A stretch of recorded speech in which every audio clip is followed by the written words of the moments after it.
Hello friends, ഞാൻ താഹ ബിസ്മി two wheeler YouTube channel ഏവർക്കും സ്വാഗതം. ഇന്ന് ചെറിയ ടിപ്സ് ഞാൻ പറഞ്ഞുതരാം.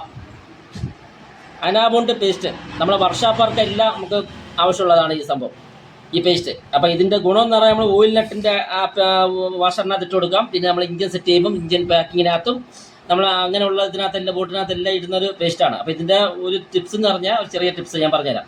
ഇത് നമ്മളിപ്പോൾ അടപ്പ് ഇളക്കി കഴിഞ്ഞാൽ പിന്നെ നമ്മൾ 2-3 പ്രാവശ്യം ഉപയോഗിച്ച് കഴിഞ്ഞാൽ പിന്നെ ആയിക്കഴിഞ്ഞാൽ ഇത് കട്ടയായി പോകും. പിന്നെ നമുക്കത് ഗുണമില്ല. അപ്പോൾ നമ്മൾ സൈഡിലെ ഹോളിട്ട് നമ്മൾ നെക്കിയൊക്കെ എടുക്കും. ഒരു ഗുണമില്ലായി പോകും. ഒരുപാട് പേസ്റ്റ് അങ്ങനെ നമുക്ക് ഉപകാരപ്പെടാതെ പോകും. അപ്പം ഞാൻ ഒരുപാട് വർഷമായിട്ട് എനിക്കും മുമ്പൊക്കെ അങ്ങനെ ഒരുപാട് സംഭവം നടന്നിട്ടുണ്ട്. അപ്പോൾ ഇത് അടപ്പിളക്കി കഴിഞ്ഞാൽ പിന്നെ കട്ടയായി പോകും. പിന്നെ കുത്തിയൊക്കെ എടുത്ത് പിന്നെ അവസാനം കളഞ്ഞ് വേറെ പുതിയ പേസ്റ്റ് കൊടുക്കും.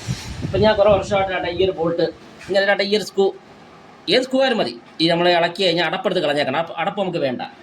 ഇതിനൊക്കെ ഒരു സ്ക്രൂ എടുത്ത് ഇതെങ്ങനെ കയറ്റി വെച്ച് കഴിഞ്ഞാൽ അവസാനം നമുക്ക് ഫുള്ളും ഉപയോഗിക്കാം. കട്ടയാവുന്നത് ഏറത്തില്ല. സാധാരണ ഏറുമ്പോഴാണ് ഇതിനകത്ത് കട്ടയാവുന്നത്. കട്ടയായി കഴിഞ്ഞാൽ നമുക്ക് പിന്നെ ഉപകാരം ഇല്ലാതായിരിക്കും. അപ്പോൾ ഈ സ്ക്രൂ ഇട്ടാൽ മതി. ചെറിയ ടിപ്സ് തന്നെ.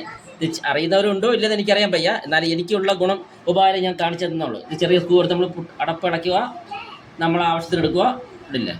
തിരിച്ച് നമ്മൾ ആവശ്യം കഴിഞ്ഞ് കഴിഞ്ഞാൽ നമുക്ക് ഈ സ്ക്രൂ കയറ്റി വെച്ചിരുന്നാൽ മതി. ഇത് നമുക്ക് ഇളക്കുന്ന സമയത്ത് ഇടയ്ക്ക് പ്ലെയർ ഇട്ട് ആ ബോൾട്ട് ഇങ്ങനെ ഒന്ന് എടുക്കാം. ഞാൻ ഒരു 4 5 വർഷമായിട്ട് ഞാൻ ഇങ്ങനെ ചെയ്യുന്നുണ്ട്. നമുക്ക് കട്ടയായി പോകത്തില്ല. ചെറിയ ടിപ്സാണ്. ഇഷ്ടപ്പെട്ടെങ്കിൽ നിങ്ങൾ ലൈക്ക് ചെയ്യുക, ഷെയർ ചെയ്യുക, കമൻറ്റ് ചെയ്യുക.